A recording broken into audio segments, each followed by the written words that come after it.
alguns segundos para começar a gravar. Foi. Olá a todos, meu nome é Rômulo Bertuzzi, sou professor do Departamento de Esporte e o atual presidente da Comissão de Pesquisa, um dos responsáveis pela disciplina Seminários Avançados em Educação Física e Esporte, que hoje tem a honra de receber a nossa convidada, a professora Ana Lúcia Padrão dos Santos, que vai fazer a apresentação para a gente com o tema Ensino Superior em Educação Física, Demandas em Transformação.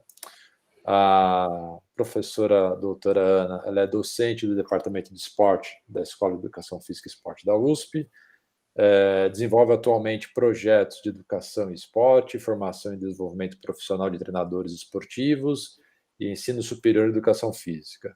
Possui experiência profissional em escolas, clubes, organização não governamental, instituições do ensino superior, pública e privada. Ana, com muita alegria que a gente recebe você, agradecendo a sua disponibilidade para falar um pouquinho para a gente sobre esse tema relevante. E saiba que esses agradecimentos não são apenas meus, são em nome da Comissão de Pesquisa, que quando o seu nome foi sugerido lá, foi aceito de forma unânime, tá bom? Muito obrigado, viu, Ana? Faça uso da palavra, por gentileza. Muito obrigada, eu agradeço. É uma honra estar com vocês aqui, é uma honra receber esse convite, eu espero estar à altura da Comissão de Pesquisa e tentar contribuir de alguma forma, tanto com a escola, mas também com os alunos que estão na pós-graduação, que estão inseridos nesse contexto, né? O professor Rômulo está me ajudando aqui com os slides, então eu vou tentar, na medida do possível, trazer uma abordagem simples, mas ao mesmo tempo com aspectos que eu considerei que são relevantes para o cenário atual, tá bom? Pode passar, Rômulo? O tema Ensino Superior em Educação Física, Demandas em Transformação. Quando o Rômulo me convidou, ele me deu a ementa e falou assim, olha, tem alunos das duas áreas da pós-graduação, então eu achei e acredito que determinados aspectos eles abarcam todos nós, na verdade. Não é só o aluno da pós-graduação, do mestrado, do doutorado, todo mundo que está em ensino superior, hoje tem desafios a serem vencidos, né? Eu vou focar em educação física, eu vou mostrar para vocês uma abordagem alternativa, mas a gente precisa entender o cenário que a gente está, até para se planejar para o futuro, ok? Vamos lá, mais um. Bom, como não poderia deixar de ser, eu roubei uma foto do Rômulo para fazer um agradecimento especial pelo voto de confiança, né?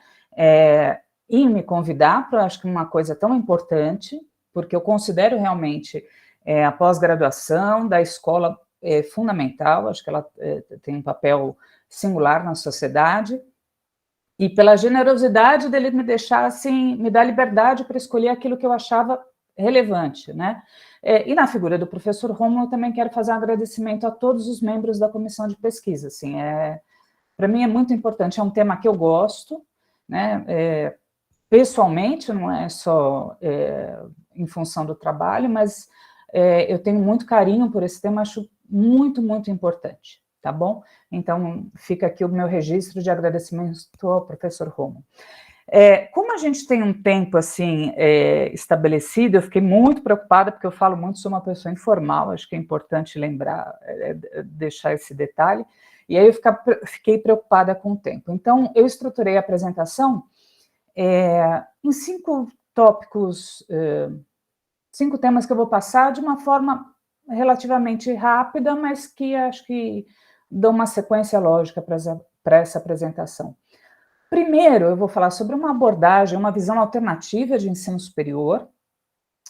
Vou relembrar um pouquinho da estrutura e funcionamento do ensino superior brasileiro, uma legislação que certamente nos alcança, né? a nós e àqueles que vão ingressar no ensino superior, seja como pesquisadores, docentes, qualquer um que... o cenário atual e algumas reflexões, que eu acho que um aluno de pós... Na universidade, a prática reflexiva tem que estar em todos os lugares, mas eu acho que esse cenário aqui nos diz muito a respeito do que nós fazemos, né? E o propósito pelo qual a gente escolhe fazer determinadas coisas. Tá bom? Podemos caminhar. Tá. A primeira coisa que eu preciso lembrar, assim, que é muito importante, eu fiz recortes, ok? A gente está numa instituição de ensino superior pública. E isso faz com que a gente ache que todo o sistema de ensino superior é igual ao que a gente vive. E não é. Né? Rômulo, a tela está, a apresentação sumiu, mas eu vou continuando aqui, tá bom? Então, a gente tem essa sensação de que é tudo como a gente tem vivenciado. E, na verdade, eu vou abarcar e eu vou mencionar e eu vou contar um pouco da categoria administrativa do setor privado, que é algo que a gente talvez não tenha tanta familiaridade. Tudo bem? Pode deixar assim, Romulo, acho que está tranquilo. Eu vi várias vezes, sei um pouco de cor isso aí, tá certo? Então, a primeira coisa, assim, contextualizar a minha abordagem. Quando eu estiver falando, eu estou falando da categoria administrativa do ensino superior. Tem uma outra coisa, do setor privado, tem uma outra coisa também que é muito comum. A gente fala assim, eu conheço o ensino superior. E com a lente da relação professor-aluno, né? Com essa lente de que no cotidiano das aulas, numa instituição de ensino superior privada, a gente já consegue capturar tudo o que acontece nela, o que não é exatamente verdade. Muitas vezes a gente não entende as consequências do que está acontecendo em outras esferas do ensino superior.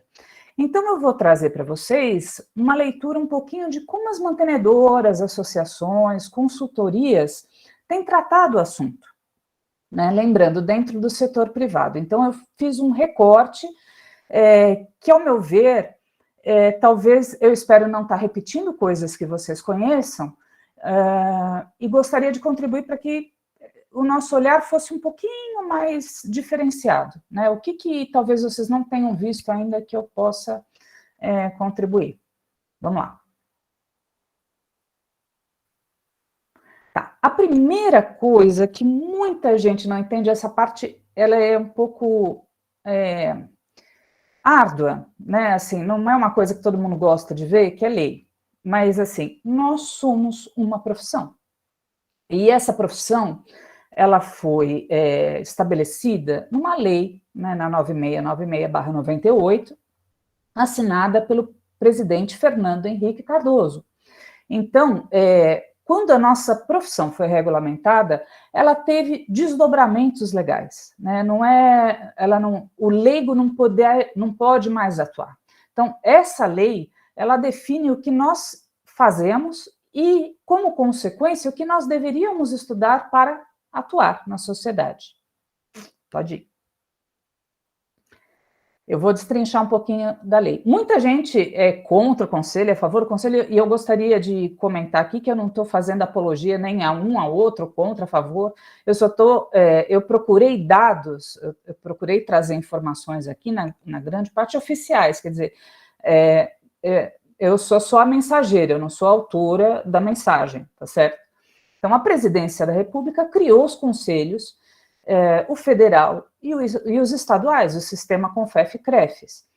Quando essa lei foi estabelecida, em 98, houve um mandato tampão de 2 anos para que se estabelecesse ou se organizasse as eleições para cada conselho. E o conselho é responsável por regular a atividade profissional em educação física. Tá? Então, esse é o papel do conselho. Vamos lá. Próximo. Aí. Só que tem um detalhe. Para o conselho regular a profissão, quando a gente é reconhecido como profissional, pressupõe que existe um diploma em cursos oficialmente autorizados ou reconhecidos. Então, tem um outro sistema que vai validar os cursos de graduação em educação física. e que vai colocar parâmetros para que ele seja autorizado a funcionar, para que ele seja autorizado a abrir vagas, para que ele seja autorizado a fazer matrículas, né? Isso em 98 já foi estabelecido, tá? Mais uma. E aí, ele também cerca em que área nós podemos intervir. Então, ele fala assim: desporto e atividade física é uma prerrogativa dos profissionais graduados em educação física, não de outras profissões.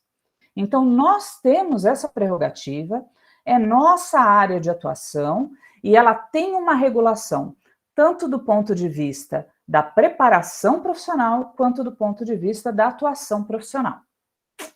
Vamos lá. Se eu estiver muito rápida, gente, pode... É que eu gosto desse assunto. Então, vocês vão me avisando, vai fazendo aí uns sinaizinhos que eu vou acompanhando. Bom, essa lei, ela tem 2 desdobramentos, tá? Existe, então, uma legislação que é a da atuação profissional, e eu propositalmente coloquei em cinza porque eu não vou tratar dela, tá? Mas ela tem um desdobramento que é do ponto de vista da legislação de preparação profissional. Então, em 98, a gente tem o reconhecimento da nossa profissão, tem 2 anos para fazer eleição, aí a gente está jogando ali para 2003, quando tomam posse os conselhos oficiais, e em 2004 há uma mudança nas diretrizes curriculares nacionais para a formação de professores, para profissionais de educação física. E é nesse cenário, em 2004, que aparece a figura do bacharel em educação física, só aí, tá? Se vocês olharem, isso aqui era uma tormenta, assim, eu peguei esse pedaço da história de uma maneira muito particular, mas se você olha, logo em seguida, 15 dias depois, isso já é governo Lula, aparece a Lei 10.861, que estabelece os sinais, que é o Sistema Nacional de Avaliação do Ensino Superior, né? Então, ele cria para todo o país um sistema que avalia alunos, no governo Fernando Henrique chamava Provão, né? Nos sinais passa a se chamar ENAD, começa a avaliar os cursos, e aí a gente volta na Lei 9.6 e fala assim: o que é que precisa para ser autorizado ou reconhecido? Está na Lei 10.861. Então, aluno, curso e instituição. São as 3 esferas de avaliação que vai permitir ao ensino superior, isso é de uma maneira geral, abrir vagas, tá? Então, a gente tem em 2004 essas 2 coisas que acontecem ao mesmo tempo e que promovem um certo tumulto nos cursos de educação física no Brasil, né? Juntando com a regulação da profissão. Então, isso causa, assim, meio que um tremor. Para melhorar, a gente passa a fazer parte do ENAD em 2004. Então, os alunos da graduação em Educação Física começam a ser avaliados, o primeiro ENAD foi em 2004. Bom, a lei de 2004, só complementando, ela foi modificada. Então, nós temos uma lei nova que eu vou destrinchar um pouquinho mais lá na frente, tá? Então, é só para dizer que eu gosto de mostrar o documento na origem aí da Presidência da República, Casa Civil, que estabelece os sinais: Sistema Nacional de Avaliação da Educação Superior, tá? E dá outras providências. Tem um livro que dá para baixar pela internet, da concepção à implementação dos sinais, como ele foi construído, e a partir disso há uma expansão do ensino superior em todo o país, mais educação física, eu vou dizer que tem elementos aí, tem ingredientes que provocam uma expansão gigantesca. E toda vez que a gente fala nisso, a gente precisa pensar aumento da quantidade e o equilíbrio da qualidade. Como é que se mantém essa relação? Vamos lá. E aí acontece, esse slide aqui eu preciso dar alguns exemplos, porque é importante, né? A gente passa a ter uma regulação da preparação profissional e uma regulação da atuação profissional. A preparação e a atuação deveriam ser coerentes, né? E as legislações também, eu estudo para exercer determinada profissão. Eu vou dar 2 exemplos. E isso vai se, antes de dar o exemplo, isso vai se revelar ou se explicitar no projeto pedagógico do curso. Então, vamos supor que eu fosse uma coordenadora de um curso de medicina. Aí eu falo assim, olha, nossa, o tema mais novo em medicina agora é com a entrada do 5G, eu vou poder fazer cirurgias à distância, porque imagem, enfim, eu acho que eu vou colocar uma disciplina sobre esse assunto. Bom, eu vou colocar uma disciplina sobre esse assunto, mas aí a carga horária do curso fica muito grande, eu acho que eu vou tirar um outro tópico, que é o que trata do que é febre, o que causa febre, quais as consequências da febre e tudo mais. Quando esse profissional vai para a sociedade, se ele encontra um paciente, o paciente vai olhar para o médico e falar assim, não, todo médico sabe o que é febre. Então, existe uma essência, um núcleo duro, o que a gente chama de core, né, que assim, existem determinados conhecimentos que são afeitos a determinadas profissões e que a sociedade reconhece como pertinentes àquele profissional. Então, quando eu faço um projeto pedagógico, eu preciso manter a essência dessa profissão. Vou dar um outro exemplo, no caso do direito. Vamos supor que eu fosse apaixonada pela estrutura e evolução do sistema jurídico americano. Aí eu vou lá e coloco uma disciplina sobre isso. Para poder incluir essa disciplina, eu falo assim, acho que eu vou tirar a Constituição brasileira desse meu curso. Porque não vale a pena, assim, aquilo é muito mais legal, dá um status melhor, o aluno olha e fala, nossa, que diferente e tal. Só que quando esse profissional vai para a sociedade, qualquer cliente que o procure vai pensar assim, se ele é um advogado, ele conhece a Constituição. No nosso caso, a gente precisa pensar assim, o que é o centro? O que é o essencial? O que é o núcleo duro? O que a sociedade espera que eu, ao me identificar como profissional de educação física, ele acha que eu sei? E isso tem que estar no projeto pedagógico do curso. Isso tem que estar explicitado lá. Esse projeto pedagógico do curso tem mais um detalhe aí que parece que as pessoas ficam encantadas com pedagógico. Nessa expressão, projeto pedagógico, o pedagógico, ele não sei o que acontece, ele vira uma coisa etérea, subjetiva, que dá espaço para tudo. Só que a palavra da frente é projeto. E projeto eu costumo comentar como se fosse engenharia, ele precisa de cálculo, não é qualquer coisa que eu posso fazer. Então, eu vou mostrar para vocês hoje a parte de cálculos de projetos pedagógicos, porque parece que as pessoas, assim, ao falar de pedagógico, eu lembro de um professor meu que falou assim, pedagogia é amor, e se resumia a isso. Então, assim, o fato do professor ser legal já resolve o problema. E ele punha um coração na lousa, assim, como se isso definisse algo. Né? Pode até parecer estranho para uma professora ligada à área de humanidades, mas, assim, é conta, gente, precisa fazer conta. Né? E olhar a legislação e falar assim, ó, é igual um projeto, você vai construir uma casa, lá a lei vai te falar, pode 2 andares, não pode, pode ter o recuo, tem projeto pedagógico também. Senão ele não é validado, e se ele não é validado, o diploma não é válido, se ele não é válido, o aluno não consegue trabalhar. Então isso assim, é muito objetivo, não é nenhuma brisa, assim, é verdade. Vamos lá. Isso. Aí o Rômulo me falou, como você quer chamar essa apresentação? Eu queria chamar de A Tempestade Perfeita, já vou explicar por quê, mas se eu coloco esse tópico, eu achar que é da meteorologia, né? Então, nós estamos num momento, assim, crucial. É um momento, assim, que todas as combinações para ter confusão estão nesse momento, né? E como que a gente faz isso? A gente se esconde? E enfia a cabeça na areia e fala assim, não entendo do assunto, vou fingir que não vi. Ou a gente olha para o assunto e fala assim, então vamos resolver da melhor forma, dentro dos meus parâmetros, do que eu posso, do que a lei me permite e o que me é adequado, tá certo? Então vamos olhar os problemas da tempestade perfeita, vamos lá. Primeiro, aquela resolução de 2004 foi modificada, então existe uma nova resolução que é a número 6, de 18 de dezembro de 2018.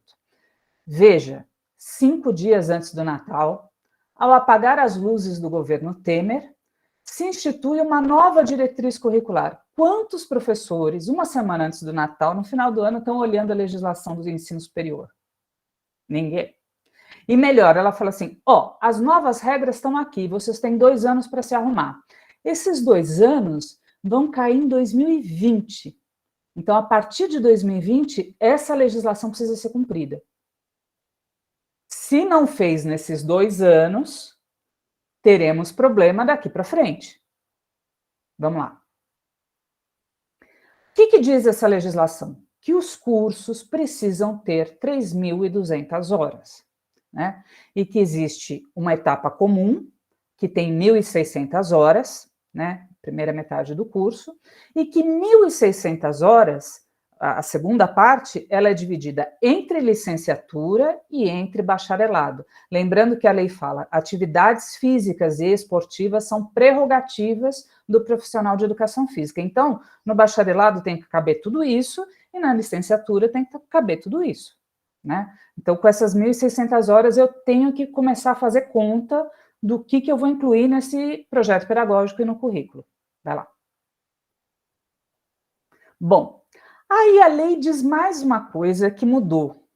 Se eu tomar o mínimo, a carga horária mínima, né, 3.200 horas, 20% tem que ser estágio, ou seja, 640 horas de estágio. Você pode estar pensando assim, pô, se eu quero trabalhar no ensino superior, talvez eu tenha que ser supervisor de estágio, porque vai ser a carga horária pesada do curso, né? Além disso, ele fala que, além do estágio, tem que ter outras atividades práticas, e não é, tipo, modalidade esportiva, mas é prática profissional. Para vocês terem uma ideia, o termo estágio, hoje, no ensino superior privado, tem sido trocado por residência pedagógica, fazendo uma comparação ali com a residência médica, quer dizer, o cara tem que ficar no hospital ou fazer a residência dentro de hospitais. Então, nas licenciaturas, seria colocar 640 horas para cada aluno ficar ali na residência pedagógica, nas escolas. E, além disso, ela fala em 10% de estudos integradores, ou seja, não importa se eu sou da área da biodinâmica ou da pedagogia, em algum momento, o aluno vai ter que fazer um cruzamento, e alguém vai ter que ser responsável por isso, né? Dessas 320 horas de estudo integradores. Então, eu estou ali na legislação que dá os parâmetros de cálculo para a licenciatura. Vamos lá, Rom. O bacharelado também, a mesma coisa. Eu preciso ter 640 horas de estágio ao longo do curso, né? 20% da carga horária. Além dessas atividades de estágio, eu tenho que ter uma prática profissional, ou seja, já começar a exercitar dentro do curso de graduação aquilo que eu vou fazer depois de formado, e também tenho que ter essas 320 horas de estudos integradores. Então, essa legislação mudou, e ela começa a valer a partir de 2020. Ok? Vamos lá. Tem uma outra coisa que me chamou muito a atenção, assim, quando eu li a lei, eu fui tentando ler, falei assim, não, tá fácil, tá difícil, tá fácil, tá difícil, aí de repente eu me deparei com isso aqui. O trabalho de conclusão de curso não pode ter carga horária. E como não pode? Por que não pode? E mais, tem que ser defendido publicamente, ou seja, você vai precisar de professores fazendo avaliação desses trabalhos, né? Por quê? Meu Deus, por que monografia e TCC tem que ser públicos, né? E fiquei com essa dúvida na cabeça lá atrás. E, por último, da nossa lei específica aí, ela fala que tudo isso tem que estar descrito no projeto com a sua carga horária, com o seu planejamento, com sistemas de implementação, com sistemas de controle, com sistemas de avaliação, e tem que mostrar a intencionalidade pedagógica de cada um desses componentes dentro do currículo e do projeto, tá? Bom, o próximo slide eu vou mostrar que eu fiquei muito curiosa sobre o TCC, e aí eu fui procurar na rede, né? Assim, olha, por que o TCC precisa ser público? Não precisou nada. A primeira tela já me mostra muito, e talvez esteja pequena, mas é assim. Dos primeiros anúncios, eu já vi que o negócio dá para fazer em 12 vezes, comprar em 12 vezes, o orçamento é flexível, vocês olhar, o último ali, e é incrível, porque esse último, assim, não vende só TCC, artigos urgentes, né? Então também vende, preço flexível, orçamento é gratuito, o parcelamento é em 12 vezes, no cartão de crédito. Tem um anúncio ali embaixo que fala assim, olha, a nota dos nossos TCCs é muito maior do que a média nacional. Esse TCC comprado ele é muito melhor. E aqui embaixo fala assim, TCC sem drama, é o nome do site, fala 30 mil alunos aprovados. Ou seja, quem é que verifica plágio, autoria desses trabalhos? Então, talvez a explicação para que seja público e que se exponha esse trabalho seja tentar cercar de alguma forma isso, né? Porque, assim, é um mercado gigantesco, ok? Vamos lá. Aí, para piorar, assim, para colocar um outro ingrediente, assim, que a vida já não estava fácil, então vamos tratar de melhorar. No dia 18 de dezembro também de 2018, ou seja, 5 dias antes do Natal, ou ao apagar das luzes do governo Temer, se institui uma diretriz para todos os cursos de graduação em que tem que estar no projeto institucional, projeto político institucional, em todos os projetos pedagógicos, que os alunos têm que cumprir 10% da carga horária em atividades de extensão. Então, assim, isso tem que estar no histórico do aluno. O aluno, quando se forma, tem que estar lá, do mesmo jeito que aparece anatomia, ele tem atividade de extensão, tantas horas. Então, ele é obrigado a cumprir, e haja programa para inventar isso, porque quando é que você vai enfiar todos os alunos da graduação cumprindo 10% da carga horária em atividades de extensão? Vamos lá. Pode ir. Aê, então, assim, se eu pegar uma carga horária mínima, dá 320 horas para cada aluno, né? Eu gosto sempre de lembrar, e isso vai se somar em todos os cursos, educação física, mas isso, assim, está implementado. Então, os cursos vão ser avaliados, e na hora que o avaliador, né, que vem fazer a renovação de credenciamento de curso, vem dizer se o seu diploma é válido ou não, vai olhar e falar assim, mas você tem essas atividades de extensão? Todos os alunos cumpriram? Então, você precisa achar em algum lugar para enfiar esses alunos fazendo extensão, no país. Vamos lá.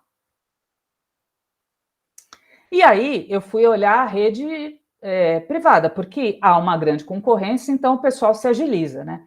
Então, logo de saída, a Associação Brasileira de Mantenadoras do Ensino Superior começou a lançar cursos, né? Como preparar, o termo é curricularização da extensão universitária, para todos os cursos, todas as áreas.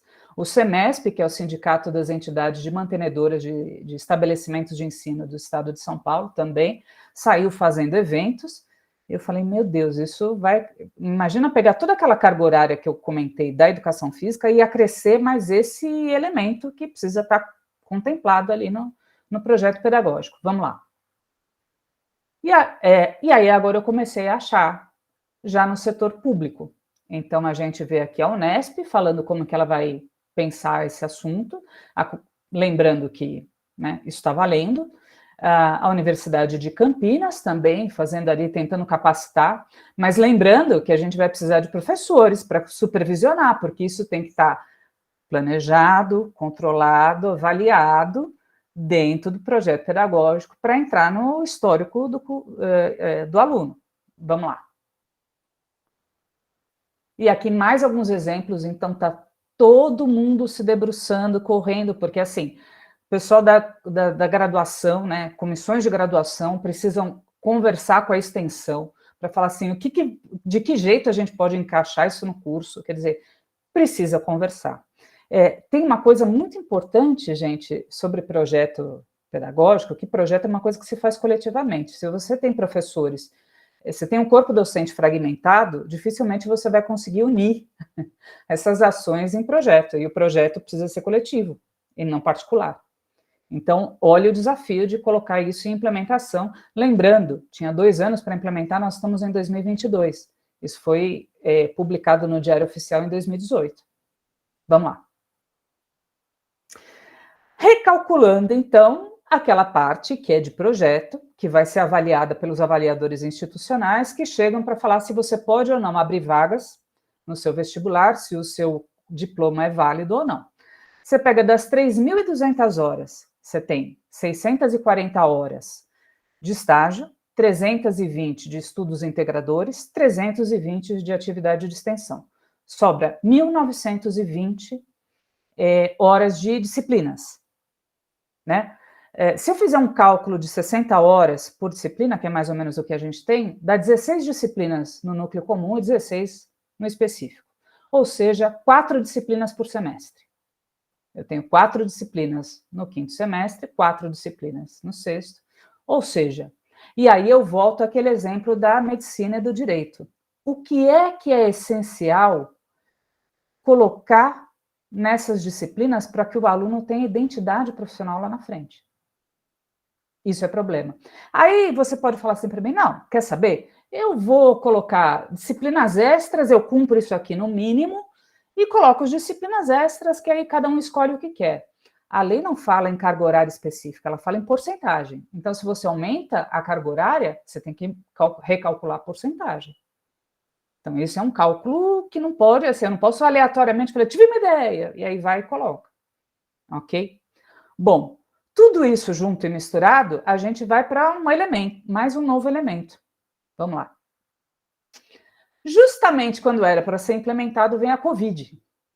Então, na hora que você vai colocar esse currículo e essa lei em funcionamento, as universidades têm que se retrair e parar, porque ninguém pode fazer mais nada presencial. Bom, isso causa uma terceira consequência. Vamos lá. Como todo mundo foi para o ensino à distância, a resistência sobre as novas tecnologias de ensino cai. E aí, as entidades, as mantenedoras, as associações, que têm um contato muito direto com políticas públicas, falam, olha, não faz mais sentido falar em educação à distância ou presencial, porque nós vimos durante a pandemia que esses cálculos todos, na verdade, eles devem ser híbridos. Tem coisas que dá para fazer usando tecnologias e tem coisas que não. Então, essa carga horária, ela não necessariamente precisa ser cumprida de maneira presencial. Vamos lá. E aí, numa capacitação que eu assisti, a presidente do Conselho Nacional de Educação, né, do Ministério da Educação, a professora Maria Helena Guimarães, faz o seguinte relato depois dessa experiência, porque nesse momento todo de tanta transformação, o setor privado, gente, nesse período, ele ficou em polvorosa, assim, era problema para tudo quanto é lado, né? Então, eles se movimentaram. E aí, ela comenta o seguinte, antigamente a gente falava em lição de casa, falava em trabalho em grupo, e ninguém falava que isso era à distância, mesmo que o aluno não estivesse na sala de aula, e mesmo que não estivesse na presença do professor, né?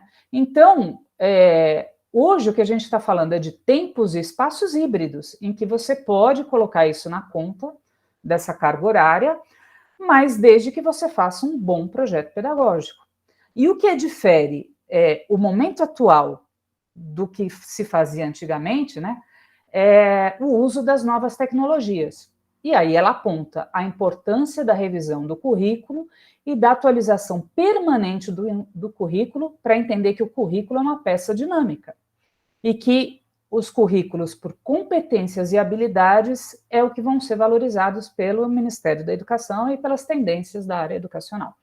Então, a gente começa a ver que a lei, ela diz o seguinte, nas modalidades de ensino, você tem a presencial e você tem a distância. A lei da presencial falava assim, olha, um curso pode oferecer até 20% de carga horária à distância. Se a instituição tiver um curso validado pelo MEC à distância, ele pode oferecer até 40% da sua carga horária à distância. E nos à distância, ela falava, olha, um curso, quando o aluno faz matrícula num curso à distância, ele pode ter até 30% da carga horária presencial. Essas duas coisas vão se fundir. Esses dois modalidades de ensino, na medida em que ela adota aquela diretriz de ensino híbrido, que é uma metodologia, não modalidade, isso vai se fundir. Isso vai deixar de ser uma concepção separada. Vamos lá. E aí, eu queria trazer os dados para vocês, para a gente ter uma ideia da magnitude dessas mudanças, né? Você pega tudo isso junto e fala assim, mas para quantas pessoas eu preciso fazer adequações? Então, vamos olhar lá. Eu fui buscar a educação física especificamente. Pode ir. Ai, que susto. Agora vai. Bom, eu pensei em colocar a porcentagem, mas eu acho que a porcentagem não dá ideia do tamanho do problema. Separei, na sinopse são os dados de 2020, já são os dados da pandemia, o último censo, número de vagas oferecidas em instituições públicas, por volta de 8 mil. Número de vagas oferecidas no ensino particular, 407.365. Número de matrículas, isso eu estou falando só do bacharelado, tá? Número de matrículas nas instituições públicas, número de matrículas no ensino privado, 213 mil, né? E aí a gente olha o número de concluintes, que assim, você pode ver que tem um declínio, tem uma evasão grande em 2020, ou seja, tem espaço aí para um crescimento, né? Evitar a evasão. Mas, de qualquer forma, não dá para ignorar que são 30 mil bacharéis em educação física por ano. Então, você pega aquelas contas que eu mostrei lá no começo, imagina 30 mil pessoas fazendo 300 horas de extensão, ou 640 horas de estágio.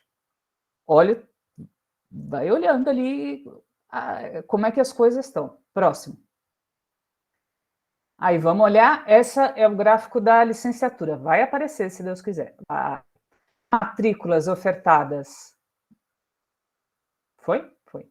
Matrículas ofertadas para cursos de professores, né? Então, não, é o slide anterior. Isso. Aqui a gente tem a mesma coisa, tá? Matrículas ofertadas, ele não está aparecendo, acho que daqui a pouco aparece.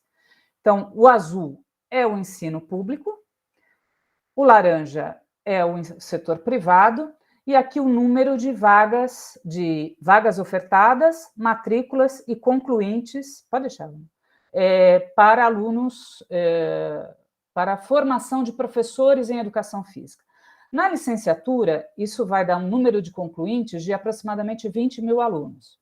Então, licenciatura e bacharelado, somando das 50 mil pessoas concluindo o curso em 2020. Né?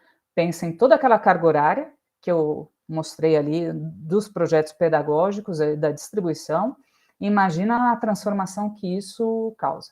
Vamos para o próximo, que eu acho que ele vai aparecer direitinho. Aí eu peguei mais um dado que eu acho que é importante, porque ele vai falar sobre essa lei que fala do híbrido. Quando a gente olha a parte de cima, da linha vermelha pontilhada para cima, são os cursos presenciais. Então, a gente vê que a pública, ela tem as barrinhas azuis ali, né? 25 mil vagas para formação de professores, de matrículas, perdão, e matrículas para cursos presenciais no bacharelado de quase 18 mil. Então, presencial as públicas têm. Mesmo assim, as privadas têm mais. Só que embaixo a gente tem o ensino à distância, as matrículas de ensino à distância, né? Então, em cima eu tenho o que é considerado modalidade presencial e embaixo eu tenho considerado à distância. Dá uma olhadinha no último, no bacharelado, são 122 mil alunos matriculados à distância em bacharelado. Se essa diretriz do MEC efetivamente começar a ser implementada, essas duas áreas vão se sobrepor. E aí eu pergunto a vocês, esse modelo de ensino público está pronto para transformar essa educação em híbrida?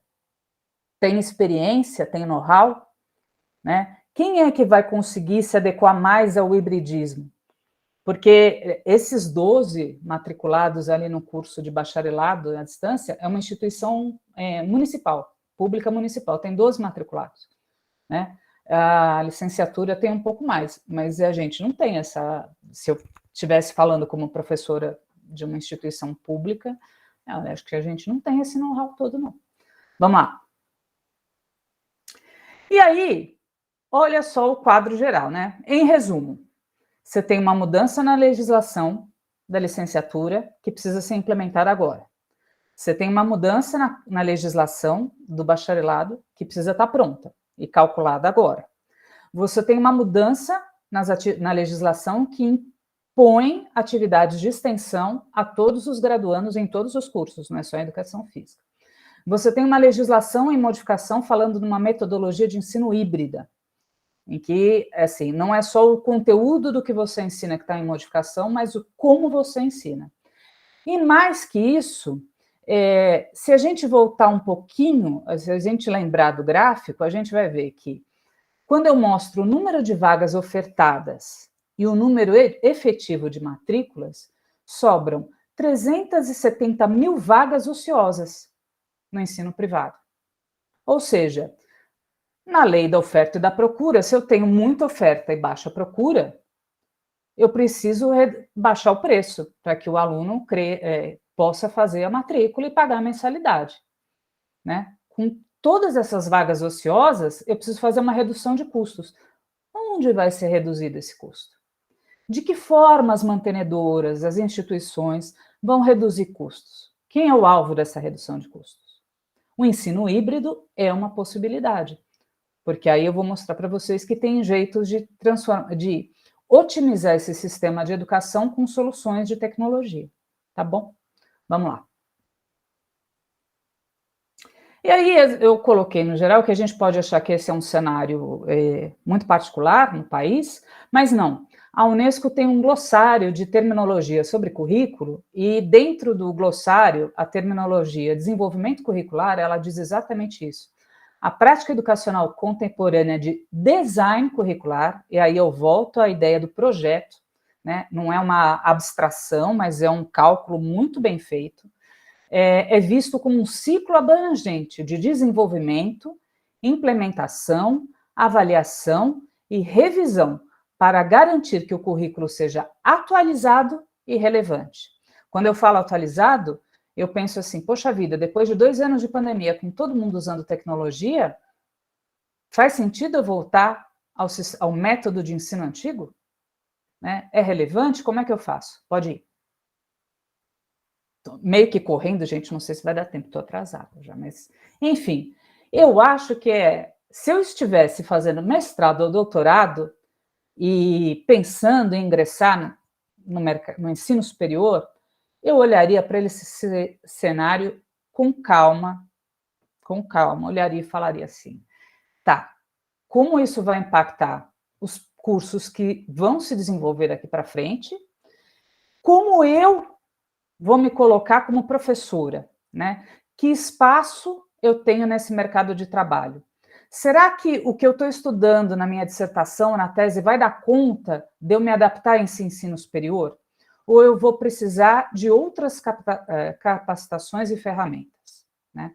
E tem um exemplo que eu uso com uma certa regularidade, né? Algo assim, para tentar entender a lógica disso. Vamos lá. Primeiro, só para falar, eu não sei se vocês tinham essa noção, mas eu tinha colocado que eu ia usar a lente do ensino público, do ensino privado e das mantenedoras, associações e consultorias. Mas veja, quando eu faço isso, na verdade, eu tenho que olhar o ensino superior sob todas essas lentes, né? A partir de todas essas lentes. Porque o que acontece com professores e alunos, na verdade, é consequência de todo esse cenário. Tá? Vamos lá. Então, a visão integrada é uma coisa importante. Eu uso sempre esse exemplo, eu acho relevante para quem está no ensino superior. Vou me usar como exemplo. Eu moro numa casa que tem escada.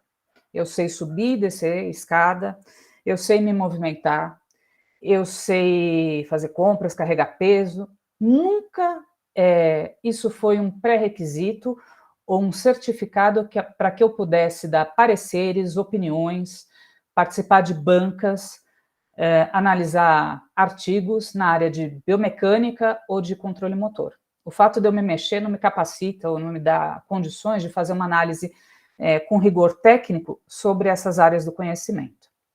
Vamos lá. Eu também tomo café, almoço, janto, tomo lanche, jejum só para fazer exame de sangue. Então, assim, eu sou uma pessoa que me alimento muito bem.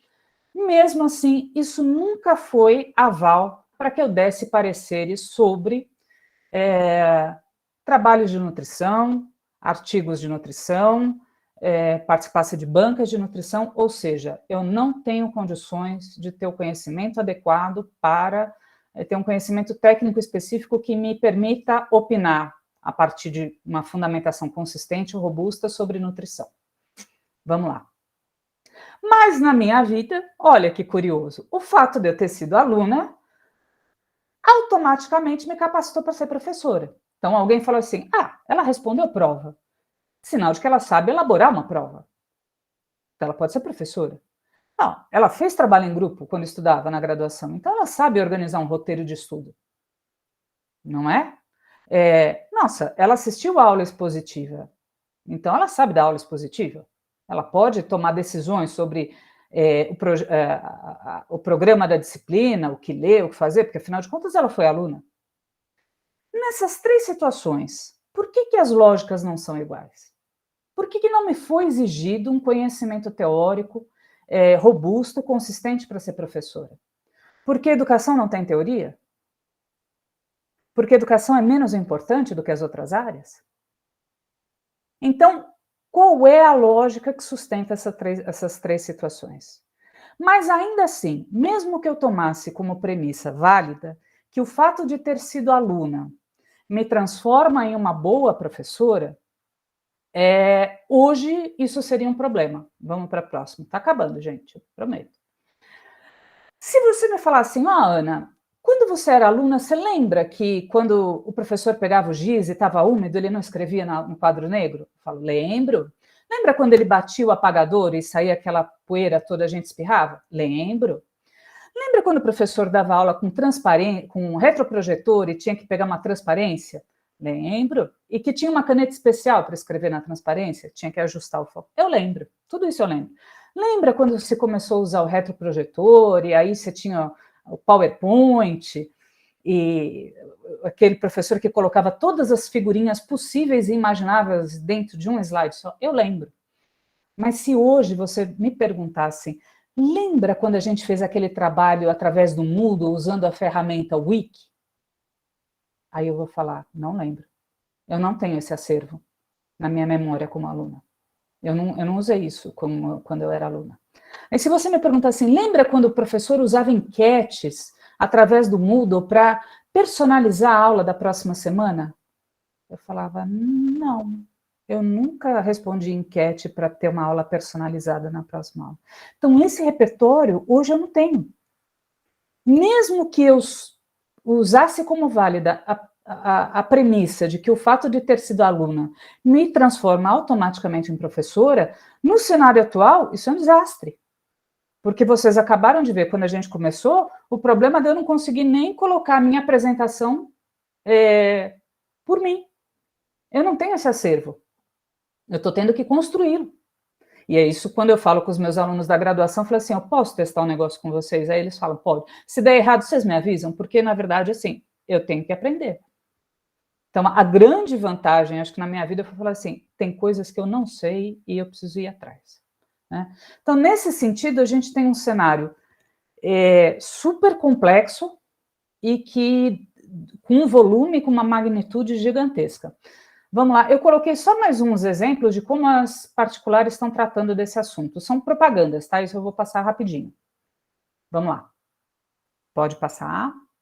Bom, você tem empresas que fazem a gestão e a criação de materiais didático-pedagógicos, que já não é mais propriedade de professores, né? Se faz curadoria desses conteúdos e eles administram isso. Você produz o conteúdo e eles vão cuidar para dar uma cara bonitinha para esse material. Vamos lá. Você tem outras empresas que cuidam da gestão de provas, né? Com sistemas de anticola. Então, elas já fazem todo o processo para otimizar e aí cortar custos também das instituições. Então, elas, meio que nesse momento, você corta o papel e a sulfite e elas vão otimizar esses espaços. Vamos lá.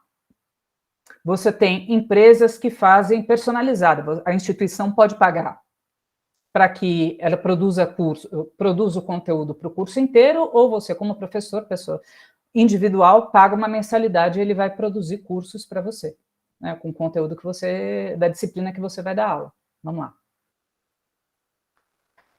Você tem essa exportação de vídeos, né, e informação hoje não é mais ler PDF, nem nem ficar só falando assim, como estou, mas existe uma série de possibilidades e você tem gente especializada na área de comunicação, designers educacionais e que conseguem gamificação de conteúdos, enfim, eles transformam isso de uma maneira que um professor, na sua formação sozinho, não conseguiria.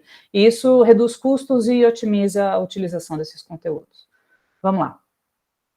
E a gente está vendo o setor privado fazendo evento atrás de evento, no sentido de deslanchar depois da pandemia e trazer essa população de volta, buscar essas vagas ociosas e preencher. Mas, para isso, eles precisam de um quadro docente que saiba acompanhar esses avanços, né? Então, tendências, oportunidades, como é que esse pessoal trabalha. E, assim, tem muita gente que faz críticas ao setor privado, mas tem coisas que eles são muito bons no que eles se propõem. Vamos lá. Tá acabando, gente. Mais 2.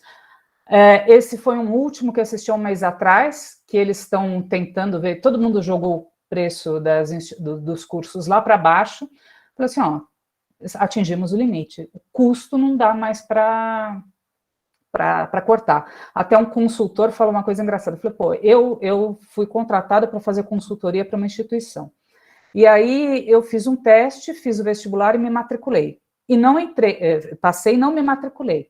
Aí me ligaram da instituição e falaram assim, você não quer fazer a segunda graduação?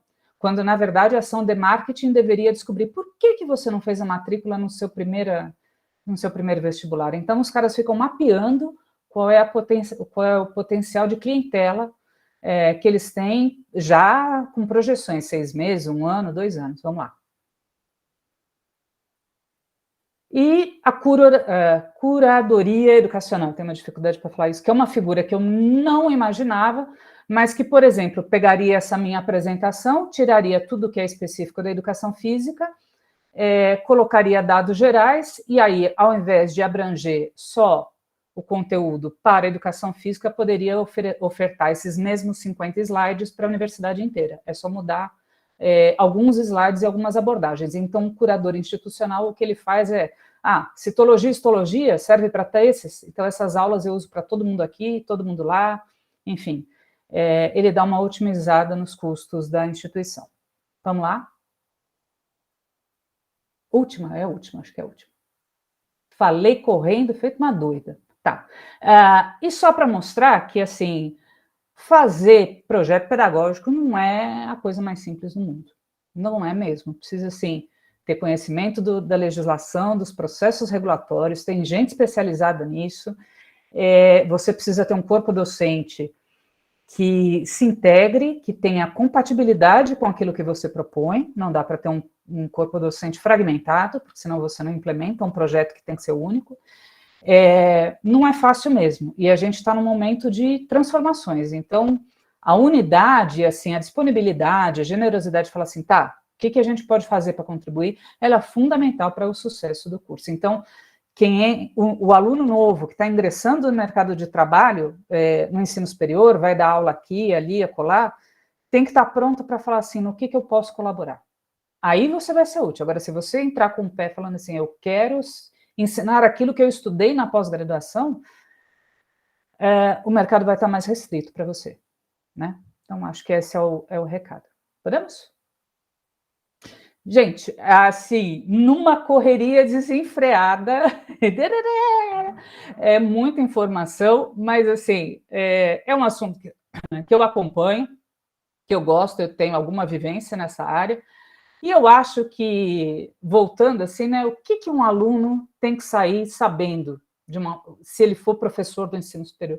Eu acho que ali, em algumas coisas, eu dei algumas informações que talvez possam ser úteis. Eu espero que não tenha sido redundante para o que vocês já sabem, mas provocar alguma reflexão para que vocês possam se colocar no mercado de trabalho de uma maneira eficiente, inovadora e tranquila, assim, sabendo no terreno que vocês estão pisando. Tá bom? Eu agradeço imensamente a atenção de quem ficou nessa correria toda, né? E fico à disposição aqui. Aí a administração do tempo eu vou deixar assim para o Rômulo fazer, ele que sabe no que eu posso contribuir, assim, ou está muito em cima da hora. Mas, de qualquer forma, gente, eu deixei os meus contatos lá. Se alguém quiser me perguntar qualquer coisa, eu respondo por e-mail ou pessoalmente na EFE, enfim, o que vocês precisarem, eu estou à plena disposição para ajudar, tá bom? Gabriela, eu também sou São Paulina, tá? Só queria registrar isso.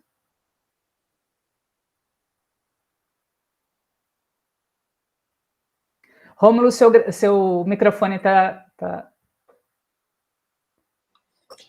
Imagina, Ana, é a gente que agradece a sua gentileza de compartilhar com a gente esses conhecimentos, como esperado por mim, acho que por todos, o nível de abordagem foi altíssimo, e eu reitero aqui os agradecimentos em nome da comissão de pesquisa e de todos os alunos que estão envolvidos aqui na disciplina, tá bom? Eu